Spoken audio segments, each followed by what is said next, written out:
Open face reels are definitely more convenient because you got your arm is steadily moving. Even though with bass fishing you steadily reeling and casting, with crappie as soon as the lure hits the water, a lot of the time, by the time you count to 5 and let it drop and reel, you got action. With bass you have to be a little bit more patient. And I agree, when you bass fishing, it's search and destroy when it comes to me. You know, for most of the time with a bass, you got to find that bass up under some type of cover, close to a rock, or what they call a road bed that they travel steadily, and you can fish that thing. But with these crappie, they're in abundance. So to confirm what Daryl says, yeah, I think it's a little bit more action crappie fishing than it is bass fishing. Constant retrieval, you know, even with the bass, you don't never stop that lure from moving.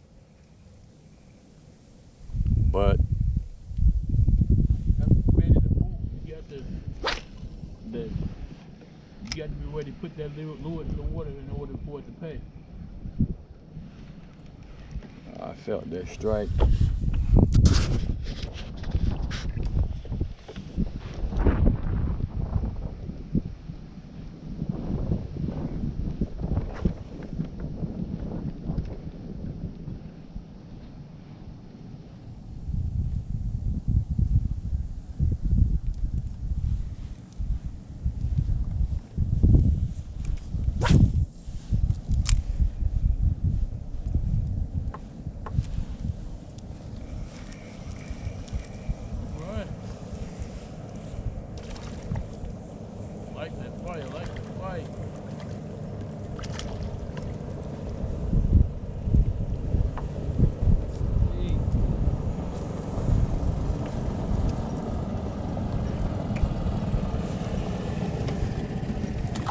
What's happening, Mr. Worry? All right. How you doing? All right, how are you? You ever see Big Bang Theory? Yes, sir. You know what Shelton used to say? What Shelton say? You in my spot. I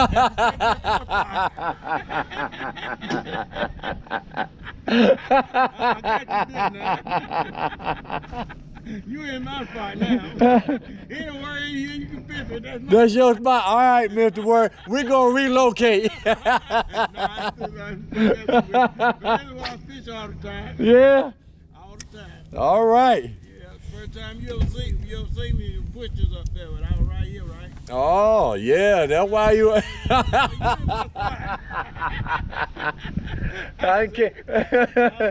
I done came Mr. Worry's spot. We catching them, y'all. All right.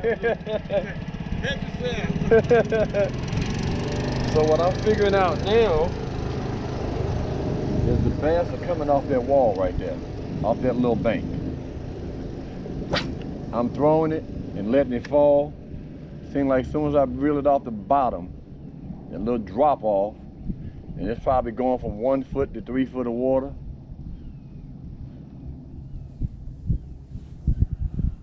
And I'm getting good strikes that way.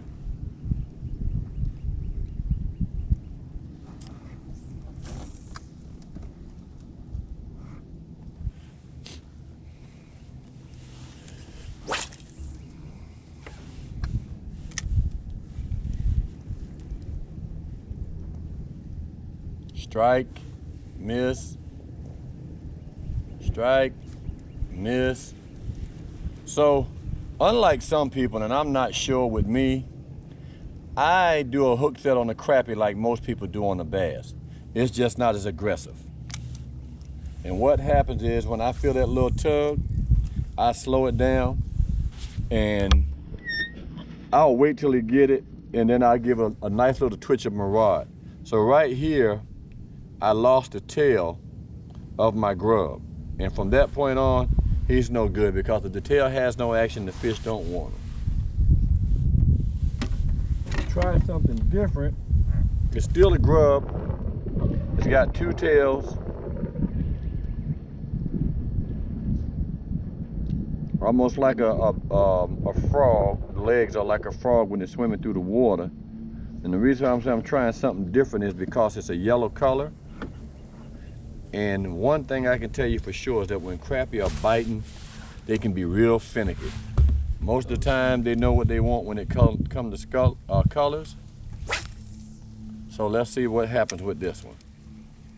If they hit this one, these fish are just hungry, and color doesn't matter. Daryl got one right there. The boat, I think it's Jaws. Oh my God, look at that. Show the people, oh my, look at, whoa. Hey. Hold on. My first bass of the day. Woo, look at that. Look at that. What is that, about 2, 3, ounces? Oh, no doubt. This is a beautiful fish. That's his first catch and release. This is the future of fishing right here. 2019. No, maybe what, 2021? Yeah, you got to put some years on that guy, unless they start feeding him. When we come out here, man, we have fun, you know. It's something to do, and it's amazing that everybody sees something that they think is boring. And to a lot of people, fishing is boring. To a lot of people, golf is boring. To a lot of people, basketball is boring. It's depending on what you're into. But when I'm out here, for me, it's like I tell everybody, it's a peace of mind. I feel like I'm out here being one with nature, one with God. I can clear my mind, have a relaxing day, you know, stress-free. It's very soothing, relaxing. How often would you say you would fish during a week on a good week? Say a 7-day week, your schedule permitted and the weather permitted. Every day, if I could. I would say that would make you an addict. Yeah. I go to work on the days that I know I might be doing a 9 to 3 shift. My boat is on the truck. I've already kissed my wife and told her I'll see her later, because as soon as I get off, I'm heading straight to a pond, because more than likely it's going to take me about 30 minutes to an hour to get to where I'm going from my job. And with that, I want to have everything loaded. So when I'm going out here, everything is working. Now I done threw this slider with the twin tails on it and haven't had a strike. And it don't mean it's no good or it doesn't work. It just means it's not the color.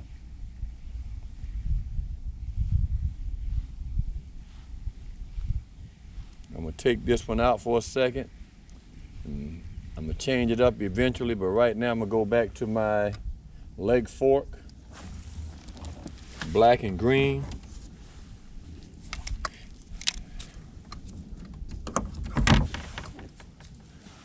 Out of all what you just said a few minutes ago, about my question that I asked you about how many days did you fish, what I got out of all that is, you must got a good wife. You got a good wife, because the average woman, at some point in time, you know, hey, they're gonna try to pump the brakes on it. So, and she promotes it, and she's okay with it.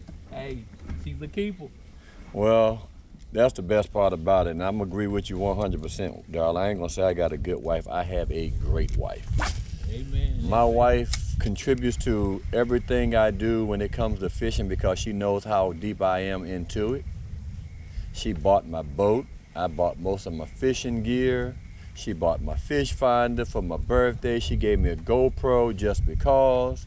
And I'm out here using this GoPro, and if you would have seen her or seen the look on my face when she gave it to me. And amazingly, I was just telling her how when I came out Saturday, I couldn't make no footage because my phone keeps telling me I don't have enough memory. So I couldn't record when I caught the 95 crappie the way I wanted to, because the phone keeps saying not enough memory. And anyway, the point I'm making is I mentioned to her that I got to get me a GoPro. I went to work yesterday and got home, and there's a gift bag. And she know how much I like my sweets, so I got a bag full of candy. And when I open up the bag, there's my GoPro 7. 8 hours of record time. All I got to do is fish and let the camera roll. Where your camera at, man? It's right there. In the words of R. Kelly in his interview, Where my camera at? Where my camera at? Which camera am I talking to? KK, I love you. I love you. That GoPro is the thing, you know. I got to figure it out. She bought me the mount package strike fish miss. You know, I got all these little extra adaptations that I can put on, and right now it's on my troll motor and it's not in a good spot. I feel like if I turn it towards me, it's only gonna get my mid-drift of my body, so that's why I just got it turned towards the water right now. I got a feature on here that's gonna allow me to go in and edit and make me a good video. And I hope that I can do that with me catching fish, with Daryl catching fish. And here's the thing I can tell all my friends, all my fans who's following me at Malik B.Outdoors. I don't mind taking you fishing if you wanna go, but do know I'm a stickler for time. If I ask you to be there at a certain time, I want you to be there at a certain time. Don't ask me to go fishing in the summertime if you're not a 5:30 individual. Am I lying, Daryl? You right about that. I get up in the morning at 5 o'clock. I'm leaving my house at 5:30. When I get out here, I want to see the steam rolling off the water. And the reason for that is, in the summertime, mostly, especially here in North Carolina, by 8 o'clock, we are already in 80-degree weather. 8 a.m. So when it's hot, it makes it difficult to fish. You right, Dal, you right. It makes it difficult to fish after 10 o'clock. I got a fish on here. Again, you see how I changed and I went back to that Lake Fork. I got Daryl caught in my line, but we think we can fix that out. It is nothing bad.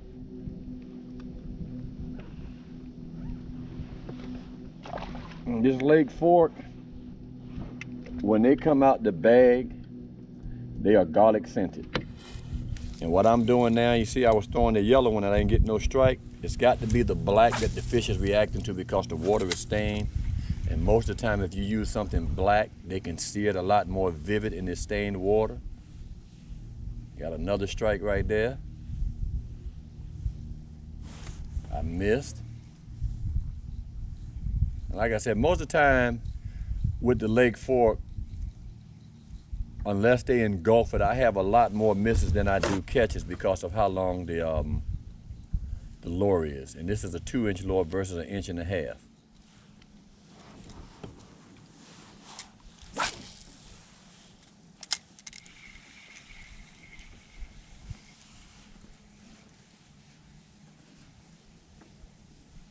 And getting back to what I was saying, you know, the summertime come, everybody call and say they want to go fishing. And y'all know me, I don't mind taking nobody fishing, you know, for real, for real. But the one thing I'm gonna tell you, do not go fishing with Malik if you don't plan to stay out there all day. Cause Malik gonna fish. Be ready for some fussing all the way to the morning. If you do right, you don't get fussed out, people. But this guy right here, I just can't figure him out. Been around this dude for 35 plus years. Hey, and y'all know how I survived that 35 plus years? I blocked that shit out. Excuse my language. I blocked it out. Yeah, after a while it becomes repetitive. And it's one of those things where you're like, all right, I know what to expect. Let me get ready for it. Yeah. I already know what's coming. See, the day I refrained, I got one on right here. And the reason I refrained, because I told Daryl yesterday when I talked to him that I'm gonna give him to 1 o'clock. He told me at 12:30. Then he texted me at 12:30 and said, well, give me 15 minutes. I didn't get mad, but I said the same you in the return text, because I knew he still needed that other 30-minute grace period. But he can tell you, if I tell you 1 o'clock and you're not there 1:05, I'm gone. You got to find me. And my time is limited, so you know, I only get certain days, and I know Daryl, his job is straight hours. Where you work? North Carolina Central University. Let me see, what hours? Whatever I get there at the time they want me to leave. Okay. So with me, my job is pretty flexible and I love it. You know? threw that one and caught the strike right at the bank. Oh, warming up a little bit. Yeah, I think we're gonna make it to that 50. We might make 60. Right now I got my depth finder down, or my fish finder. It normally tell me what's up under the boat, but in this area, there's nothing under the boat. Me and Darryl were further back, and there were areas we passed where it was just schools of fish under the boat.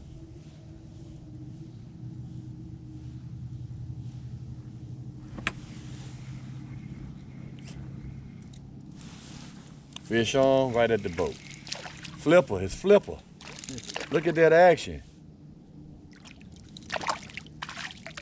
He acting like a big fish. Now I know some people who love these size bass, you know. They say they're good eating, taste a lot better than the big ones. But I can honestly tell you, the way I fix a fish and cook it, you can't tell me if it was big or small.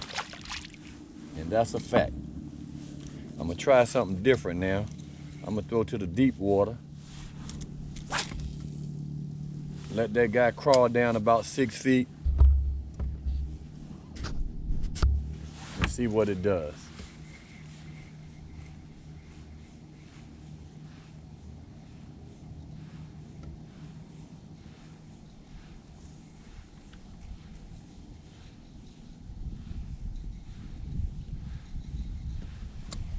And here's the thing you'll learn about fishing also.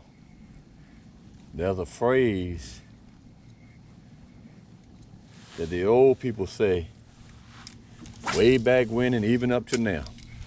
And that phrase is, if it ain't broke, don't fix it. Which means we're sitting here and we're catching fish. So would it be wise to move? I don't think so. When the fish stop biting here, we can move somewhere else. You hit right there at the boat, which indicates and implicates that they're still here.